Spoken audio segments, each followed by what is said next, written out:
नमस्कार, मैं हूं आपके साथ अंकिता पाल। बुलेटिन की शुरुआत करते हैं। हरियाणा के सीएम नायब सिंह सैनी दिल्ली दौरे पर हैं, जहां उन्होंने केंद्रीय मंत्री धर्मेंद्र प्रधान से मुलाकात की। इस दौरान कई मुद्दों को लेकर चर्चा की गई है।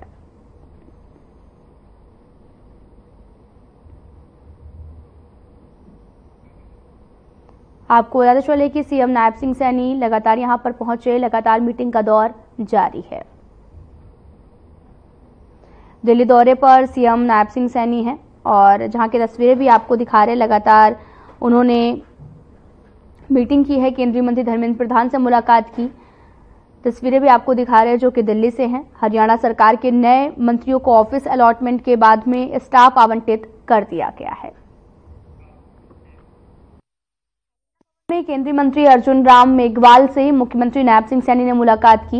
इस दौरान केंद्रीय मंत्री ने मुख्यमंत्री नायब सिंह सैनी को नई सरकार के गठन पर बधाई दी है। आपको बताते चले कि मंत्री अर्जुन राम मेघवाल से मिले हैं सीएम। केंद्रीय मंत्री ने सीएम को बधाई भी दी है। तस्वीरें भी आपको दिखा रहे हैं जहां पर मंत्री अर्जुन राम मेघवाल से सीएम ने मुलाकात की है।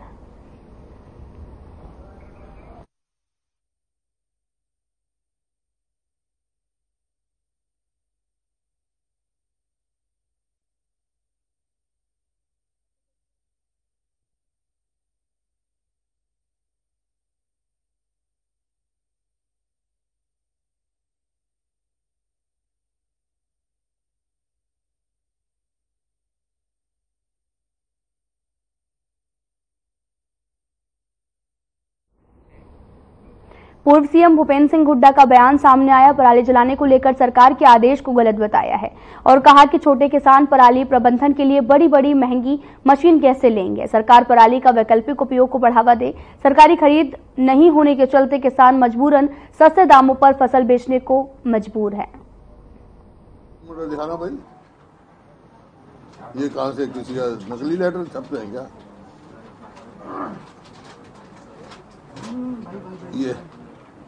ये है, ये किसका है?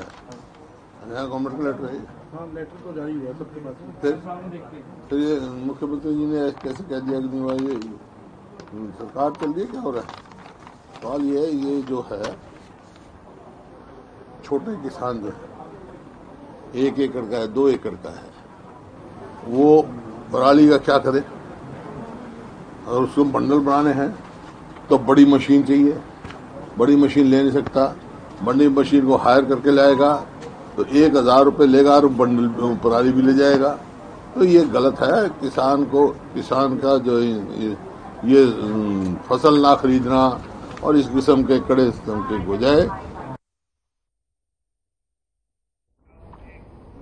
हरियाणा के कैबिनेट मंत्री अनिल विज का बयान सामने आया। उन्होंने कहा कि हमारी सरकार बन गई है और अब सबसे पहले नागरिक अस्पताल में एस्केलेटर लगाया गया है और उसका उद्घाटन सोमवार को करेंगे। इसके साथ ही विज ने अधिकारियों को फिर से चेतावनी देते हुए कहा कि यहां पर वही अधिकारी रहेगा जो काम करेगा। विज ने कांग्रेस पर भी जमकर निशाना साधा है।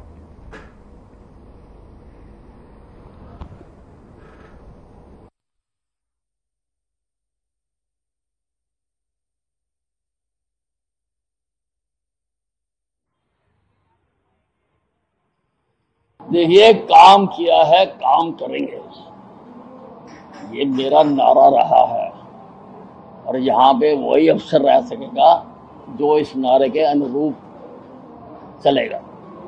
अरे जिस व्यक्ति को जनता की नबज ही नहीं पता,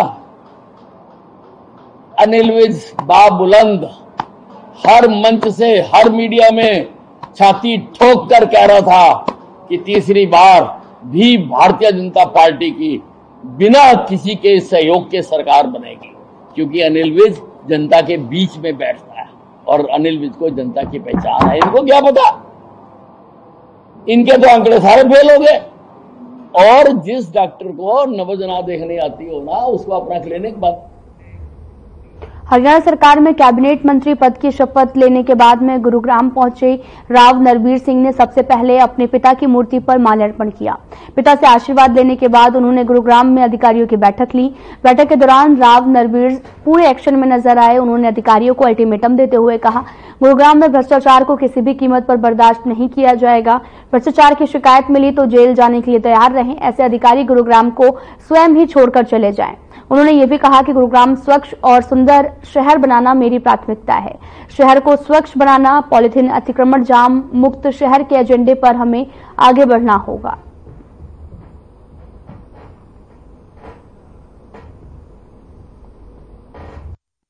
आज सारे गुड़गांव के आला अधिकारी यहाँ मौजूद थे। मैंने सबसे अपनी तरफ से कहा है कि गुड़गांव को सुंदर और स्वच्छ बनाना है। दिवाली का अवसर है, इस गुड़गांव को अच्छा बनाए। कंक्रीट का जंगल गुड़गांव ना बने, पॉलीथीन मुक्त गुड़गांव हो, ऐसी हमारी कोशिश है। और मुझे उम्मीद है कि सारे अधिकारी इसमें सहयोग करेंगे और दिवाली तक आपको कुछ स्वच्छ गुड़गांव आपको दिखाई देगा। काम कितने होते हैं वो उसके बाद, अभी सरकार आज बनी है, मैं बन के पहली बार आया हूँ।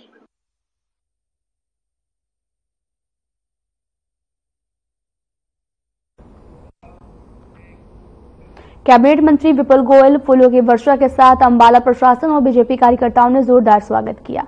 इस दौरान मीडिया से बातचीत करते हुए विपुल गोयल ने कहा कि तीसरी बार हरियाणा में कोई भी सरकार रिपीट करना इतिहास है, इसके भी है। उन्होंने अंबाला की जनता का धन्यवाद किया और कहा कि जिस विश्वास से जनता बीजेपी की सरकार लाई है, वे उन सभी उम्मीदों पर खरा उतरेंगे।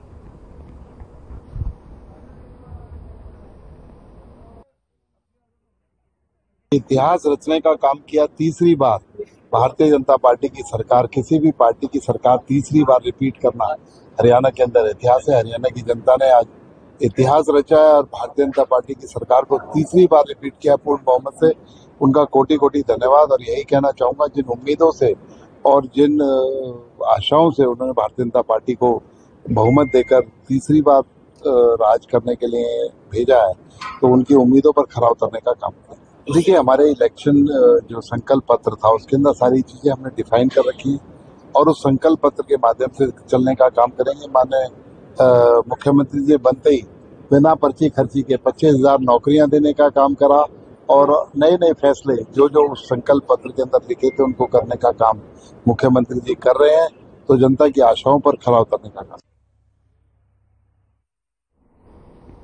खबर पंचकुला से है, जहां पर मोरनी की मोरनी टिकरताल स्थित काली घाटी के पास एक बच्चे से भरी बस 100 फीट गहरी खाई में पलट गई है।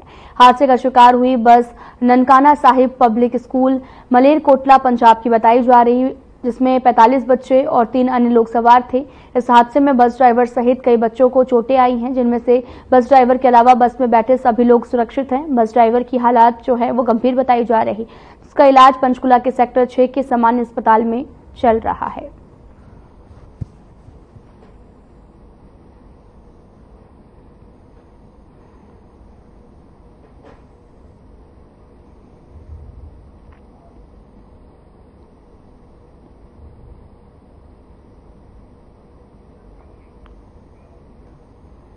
हरियाणा 2024 चुनाव में सबसे कम उम्र के विधायक चुनकर आने के बाद मंत्री बने गौरव गौतम पलवल पहुंचे। जनता का अभिवादन करने के बाद रोड शो के बाद गौतम विश्राम गृह पलवल प्रेस वार्ता को संबोधित करने पहुंचे हैं, जहां पर उन्हें जिला प्रशासन और पुलिस प्रशासन द्वारा गुलदस्ता भेंट कर अभिवादन किया गया।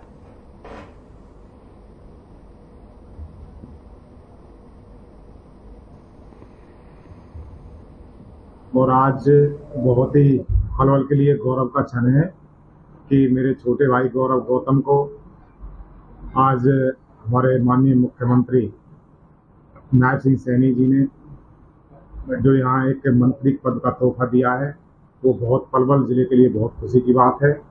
और पलवल जिले की जनता के लिए भी हरेंद्र भाई को होडल से विधायक बना करके और गौरव गौतम को पलवल से विधायक बना करके जनता का आभार व्यक्त करता हूं। और जो उम्मीद उन्होंने मेरे से की है, मैं प्रयास करूंगा उन उम्मीदों पर खरा उतरूं। कोई जानकारी आपके पास आए तो जरूर मेरे पास भिजवाइएगा। सरकार 0 टॉलरेंस के साथ काम करेगी। भ्रष्टाचार का कोई भी व्यक्ति बख्शा नहीं जाएगा।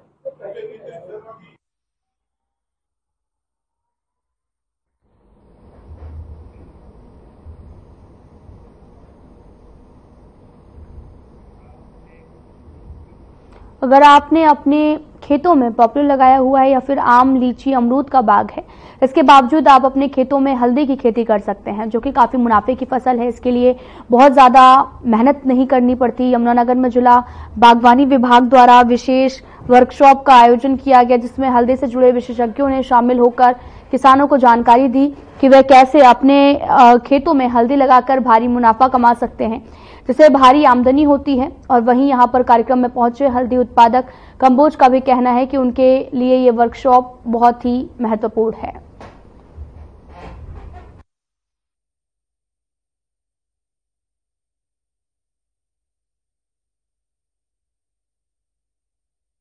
सेंटर फॉर सब ट्रॉपिकल फ्रूट लाडवा में स्थित है, जहां पे हम बागों के बारे में जानकारी देते हैं और किस तरह से अच्छा बाग स्थापित किया जाए।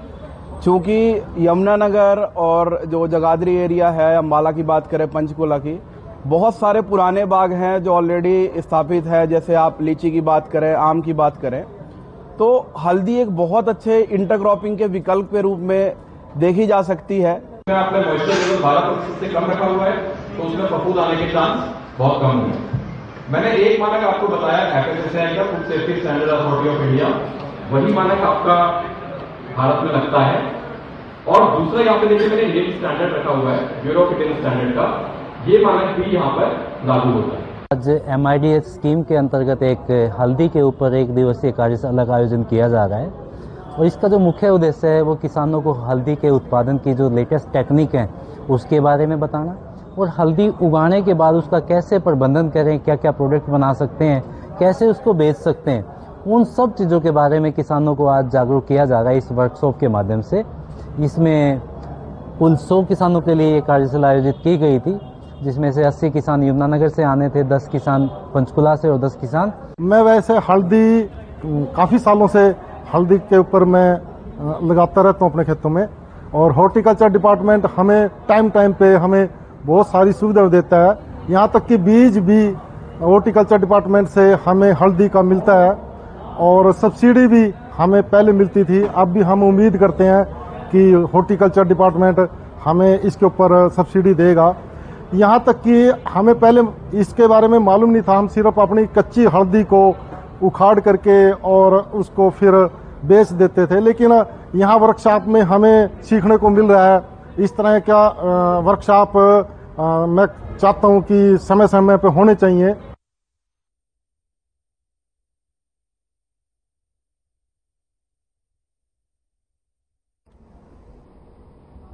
फरीदाबाद के प्रथला विधानसभा से बीजेपी से बागी हुए जेजेपी और एसपी समर्थित उम्मीदवार दीपक डांगर को बीजेपी के वरिष्ठ नेता टेकचंद शर्मा ने गद्दार और अनपढ़ बताया है।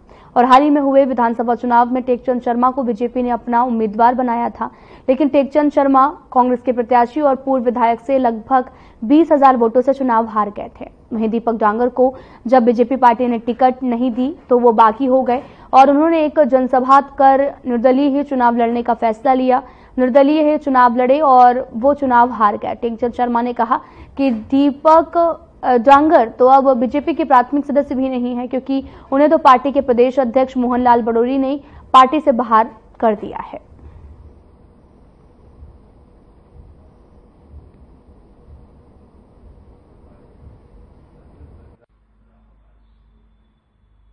दीपक डांगर भारतीय जनता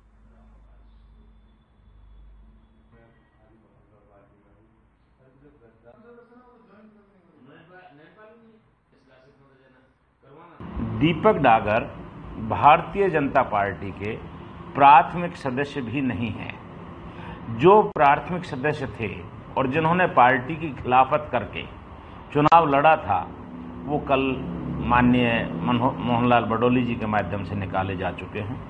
अगर वो भारतीय जनता पार्टी के प्राथमिक सदस्य भी हैं तो अपनी पर्ची का नंबर और वो बताएं। हमारी पार्टी के अंदर गद्दारों के लिए कोई जगह नहीं होती है। जो पार्टी के अंदर रहते हैं वो पार्टी की सेवा करते हैं।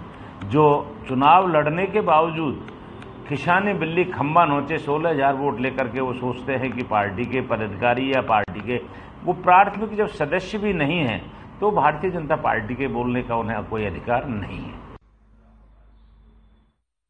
कैबिनेट मंत्री बनने के बाद में आरती राव महेंद्रगढ़ की ओर से कनीना पहुंचे, जहां पर उनका जोरदार स्वागत किया गया। फूलमालाओं के साथ में स्थानीय लोगों ने उन्हें सम्मानित किया है। इस अवसर पर उन्होंने भारतीय जनता पार्टी, प्रधानमंत्री नरेंद्र मोदी, गृह मंत्री अमित शाह और हरियाणा के पूर्व सीएम मनोहर लाल और साथ ही मुख्यमंत्री नायब सिंह सैनी का भी आभार व्यक्त किया है। इस दौरान उन्होंने कहा कि वो पूरे हरियाणा के लिए काम करेगी, लेकिन दक्षिण हरियाणा को अपनी प्राथमिकता देगी। उन्होंने शिक्षा, महिला सशक्तिकरण, खेल क्षेत्रों में अपनी ओर से पूरी कोशिश करने का आश्वासन भी दिया है।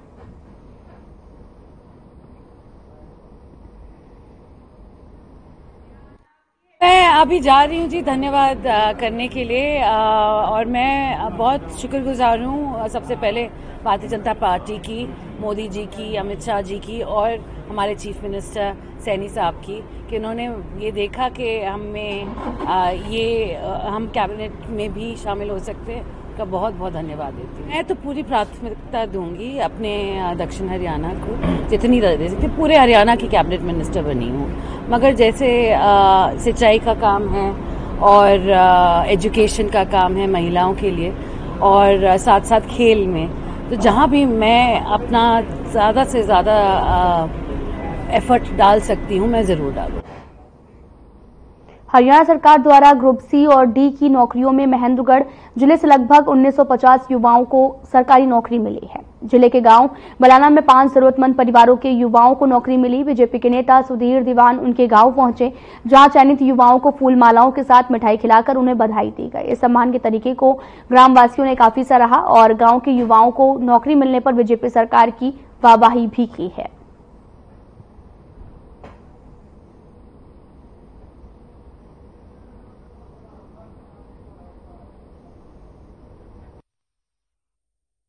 मेरा सिलेक्शन हरियाणा पुलिस के अंदर हुआ है। तो आप कैसा महसूस कर रहे हैं? मैं बढ़िया महसूस कर रहा हूँ। क्या इस तरीके से आपको नौकरी मिली है, तो आप क्या संदेश देना चाहेंगे? यही कि मेहनत से नौकरी मिलती है, कर प्रति हर चीज मिल रही है ईमानदार सरकार।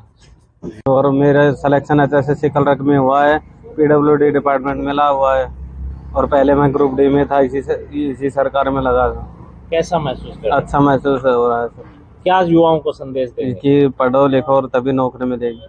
हमारे यशस्वी मुख्यमंत्री नायब सिंह सैनी ने कहा था कि पहली कलम से मैं इनका रिजल्ट निकालूंगा और इनको नौकरी दूंगी। वैसे ही उनकी कथनी और करनी में कोई अंतर नहीं है। उन्होंने पहली कलम से ये कार्य किया और हमारे महेंद्रगढ़ के 1980 बच्चे सी और डी ग्रुप की नौकरियों में लगे हैं और एक बाहरी खुशी का माहौल पूरे इलाके में है। आज उसी के तहत हमने ये फैसला किया कि भाई पहले तो जब कांग्रेस सरकार में नौकरियां मिलती थी तो नेताओं के पास कई दिनों तक घूमना पड़ता था, उसके बाद नेताओं के पास मिठाई लेकर के जाना पड़ता था। जी मतलब 1 रुपया लागे को रिश्वत का और बहुत बढ़िया मान सम्मान हो रहा है जी। हाँ। पहले रिश्वत मांगता, वो बात है को नहीं, सीधा जो पढ़ो लिखो और मेहनत करो। हरियाणा पुलिस में कांस्टेबल के पद की हुआ है।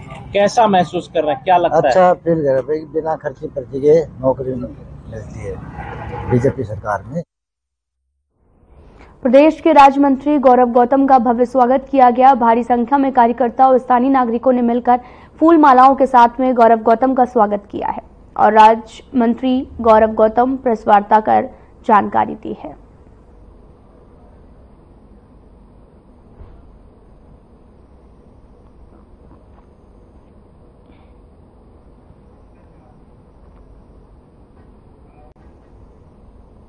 कलवली में एक बार फिर से मंडी मजदूर यूनियन के लोग हड़ताल पर बैठ गए। मजदूरों का कहना है कि उन्हें मार्केटिंग बोर्ड की ओर से निर्धारित मजदूरी नहीं मिल पा रही है और साथ ही सेलर संचालक मनमानी तरीके से 2 से 3 रुपए प्रति बैग में उनसे काम करवाना चाहते हैं। हालांकि निर्धारित रेट 15 रुपए प्रति बैग है, लेकिन सेलर संचालक किसानों से नमी के नाम पर कटौती ले रहे हैं। वहीं मजदूर से भी कम भाव में काम करवाना चाहते हैं। प्रदर्शन कर रहे लोगों का कहना है कि सेलर संचालक अधिकारियों से मिलीभगत कर परेशान कर रहे हैं।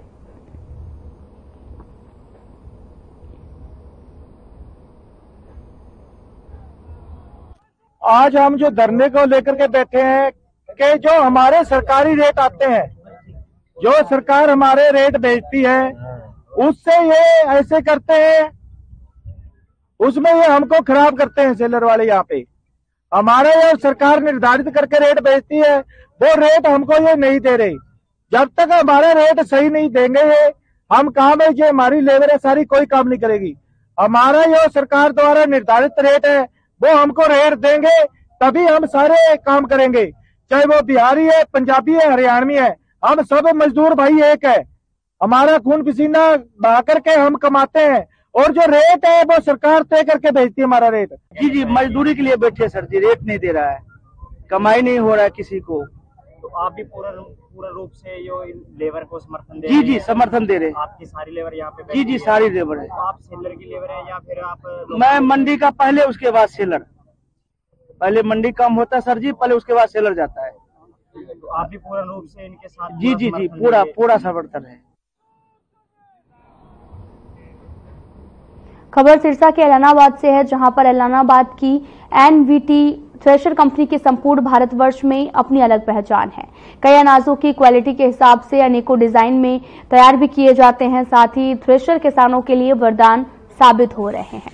वहीं किसानों के समय पर लागत के मुनाफे में एनवीटी थ्रेशर कामयाब हो रहे हैं। ऐलानाबाद शहर अब फसल निकालने वाले थ्रेशरों के मामलों में हब बनता जा रहा। ऐलानाबाद में बनने वाले एनवीटी कंपनी के थ्रेशर पूरे भारतवर्ष में अपनी अलग पहचान रखते हैं। पूरे भारत में ये थ्रेशर ब्रांड बने हुए हैं। कंपनी निदेशक मक्खन सिंह ने बताया कि 1996 में उन्होंने एनवीटी थ्रेशर निर्माण कंपनी की शुरुआत ऐलानाबाद से की थी और अब पूरे देश में प्रसिद्ध है।